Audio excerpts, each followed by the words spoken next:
Welcome to the Deep Dive. Today we're taking you on quite an incredible journey into the heart of Osaka. We're heading specifically to a really fascinating area called Fukushima Ward.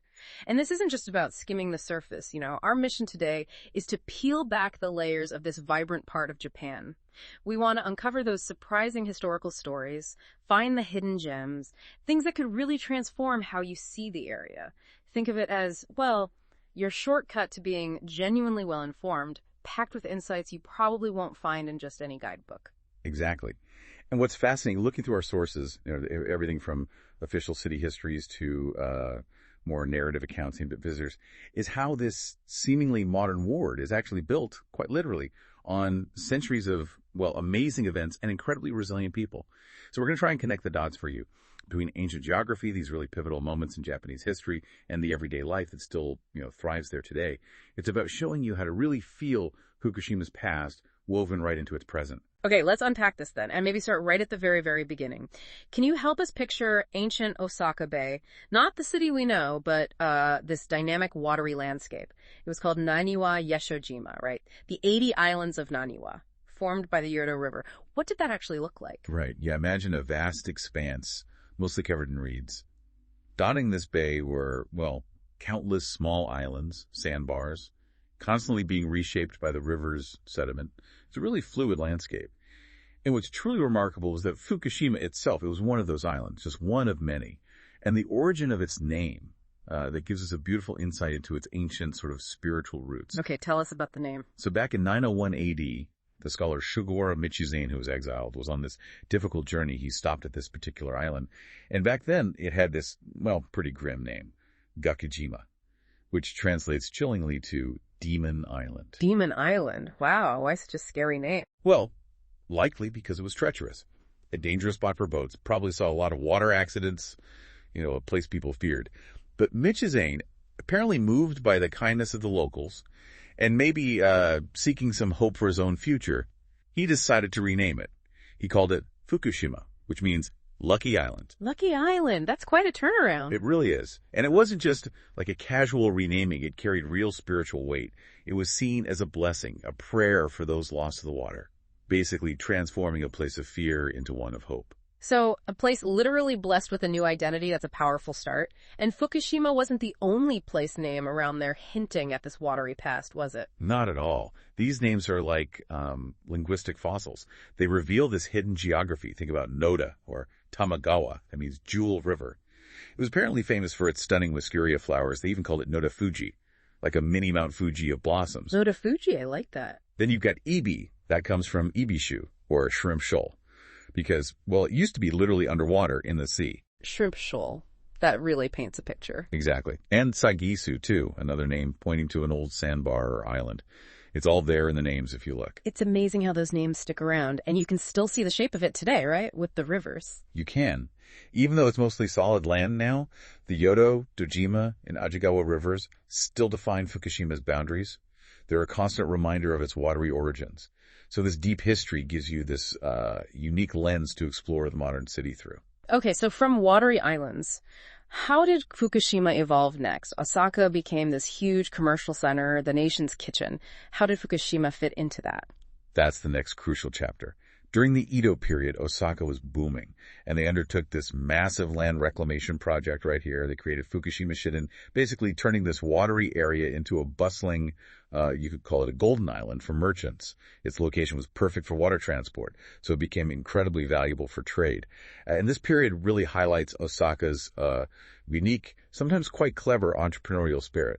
Ingenuity, you mentioned. What sort of clever things did these Edo merchants do? Are there any traces left for, say, a curious tourist today? Absolutely. So this land was low-lying, reclaimed. Moisture was a big issue for storing goods. So they came up with this practice of digging kura. These are special underground storehouses right beneath their mashiya, their townhouses. Underground? Wow. Yeah.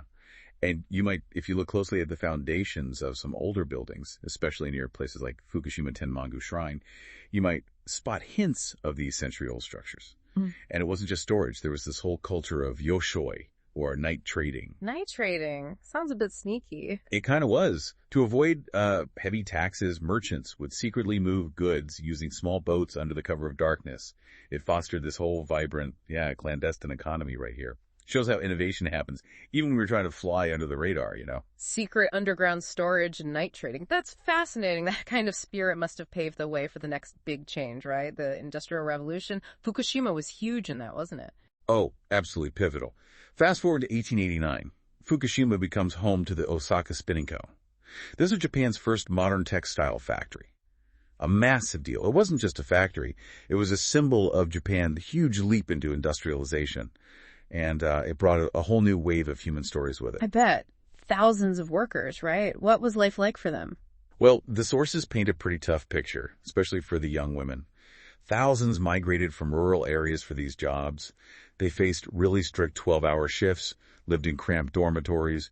There's even this sorrowful folk song from the time that goes, "The sound of the spinning machine is the sound of our tears." Oh, that's heartbreaking. It really is. It tells you a lot. But incredibly, even in those conditions, there was resistance. There's the story of Okiku, a worker who actually organized a strike. A strike back then. Yeah. Now, she was dismissed for it, sadly. But her action, it lit a spark. It's seen as laying the groundwork for early labor reforms and eventually contributed to Japan establishing its very first factory law, improving conditions, and just to add a touch of, unexpected romance. Oh, go on. There's a story about a British engineer involved in designing the factory. He apparently fell for the daughter of a local tea house owner, and he designed this unique dormitory building for her, mixing Eastern and Western styles. That building, or part of it, is now within the Fukushima Ward Industrial Memorial Museum. Talk about hidden history and unexpected connections. Okay, so for you, our listener, if you're exploring Fukushima, keep an eye out for those Kurizukuri-style buildings, that distinctive, solid storehouse architecture, especially near Fukushima Tenmangu Shrine. That's your link to those Edo merchants. And definitely try to find the old red brick buildings of the Osaka Spinning Co. Many are now cultural spaces. Just standing near them, you can almost imagine the hum of the machines and the lives of those early workers. Right. And from industry, the story shifts again, this time towards resilience, because the area faced huge challenges, particularly the devastating Kita-Tajima earthquake in 1925. It leveled most of Fukushima's wooden houses, just flattened them. Hard to even picture that scale of destruction. But out of that rubble came some incredible stories of community spirit, didn't they? They really did. The perfect example is the Ninjoyaki story. It's quite heartwarming. Survivors, literally amidst the ruins, got resourceful. They used chunks of rubble to build these makeshift stoves, these ovens, and on them they started baking imagawayaki, those little cakes filled with red bean paste, and they shared them with everyone who needed food. It became this symbol of mutual aid, of looking out for each other. That's amazing, using rubble to bake cakes for neighbor. Exactly. And that act of kindness, that sharing, it led to the treat becoming a local specialty. It's still known today as Ninjoyaki, which translates roughly to humanity cakes or compassion cakes, a real taste of history. There's also a more mysterious local legend tied to the quake, the legend of the Ghost Bridge. Apparently, a wooden bridge collapsed during the earthquake. And the story goes that during rainy seasons, its phantom, its ghost, can sometimes appear, accompanied, they say, by the faint cries of old vendors who used to sell their wares nearby. A ghost bridge and crying vendors? That adds a really haunting layer, doesn't it? Makes you wonder what other local legends are out there. And Fukushima's story of bouncing back continued right into the post-war era, too. It certainly did. After World War II, things were incredibly tough across Japan. Food was scarce. And the area right around Fukushima Station, it transformed. It became one of Osaka's largest black markets. People called it a miracle kitchen because it was essentially feeding countless starving citizens, selling, American military surplus, smuggled food, anything they could get. It was chaotic, definitely illegal, but utterly vital for survival at that time. A miracle kitchen built on a black market. That sounds intense. What was it like? Any secrets or colorful characters from that time? Oh, tons of stories. They had to be clever, right? Vendors used these ingenious secret codes to trade, like saying tuna when they meant beef, or calling cigarettes star candy. Just ways to avoid getting caught. Tuna for beef, star candy for cigarettes. Brilliant. And then there were figures like Kappa Oji-san, the river imp old man. Legend says he was a one-armed former magician who became a vendor, and he always managed to get his hands on rare chocolate. apparently used his old sleight of hand tricks to evade police searches. A real character. A one-armed magician selling black market chocolate. You couldn't make it up. Right, and this vibrant illicit market, it didn't just vanish. Over time, particularly in the 1950s, it gradually legalized. It evolved into what is now the lively Fukushima Station front shopping street, a proper shopping arcade. And you can still find direct links. There's an Odin restaurant there called Naniwaya, run by the daughter of one of those original black market vendors. It just shows how even something that starts outside the law can eventually become part of the legitimate fabric of a place. That's an incredible journey from black market to bustling shopping street. So, okay, listener tip time again. Definitely seek out a shop selling ninjayaki. You're tasting resilience.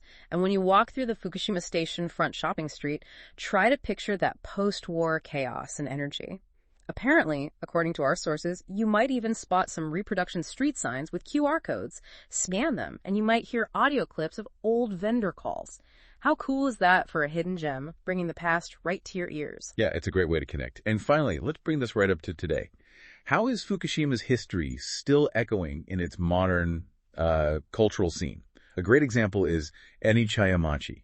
Today, it's this trendy, very artistic district. Lots of shops, cafes. Right, it looks so contemporary. It's hard to imagine it having deep historical roots, does it? Surprisingly, yes. Yeah. Its origins lie in, believe it or not, a complex of Meiji-era textile warehouses, those same industrial roots again.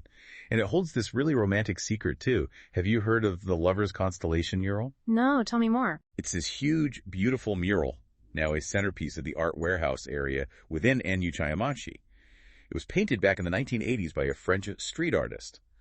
The story goes he fell in love with the daughter of a local gallery owner and painted it for her. That's lovely. A hidden romance in the art? Isn't it? Makes visiting the art warehouse for a mural tour feel a bit more special. And the area also has this unique jazz history. Back in the 1950s, those same warehouses, they hosted underground jazz clubs. Musicians literally used futons bedding to stuff the walls and muffle the sound to avoid police raids. Jazz muffled by futons. That's brilliant. And that spirit lives on. They have an annual Futon Jazz Festival there now, celebrating that history. And maybe the quirkiest modern gem, they have cat managers. Cat managers. Yeah. A colony of wildcats kind of moved in during the area's redevelopment. Instead of chasing them away, they were sort of adopted as mascots. Now they have their own little houses, and there's even a dedicated cat walking map for visitors to find them. A cat walking map. I love that. That's definitely a unique tourist attraction. And it's amazing how even in these modern trendy spots, we keep circling back to the deeper history, like the Yashojima, those ancient islands we started with. That idea still resonates, right? It really does. The influence is profound. Even if you look beyond Fukushima Ward itself, into nearby Nishiodagawa Ward, you find districts with names like Himejima, Mitajima, Utajima, Kajima, Takajima, all deeply rooted in those same ancient island origins. The watery past is inescapable. It shakes the whole region, even today. Precisely. And this enduring legacy, it even points towards deeper mysteries, things we still haven't fully figured out. Like the puzzle of Tamenoshima. It's mentioned in ancient poems, really old ones, like by Kino Tsurayuki, and even in the tale of Genji.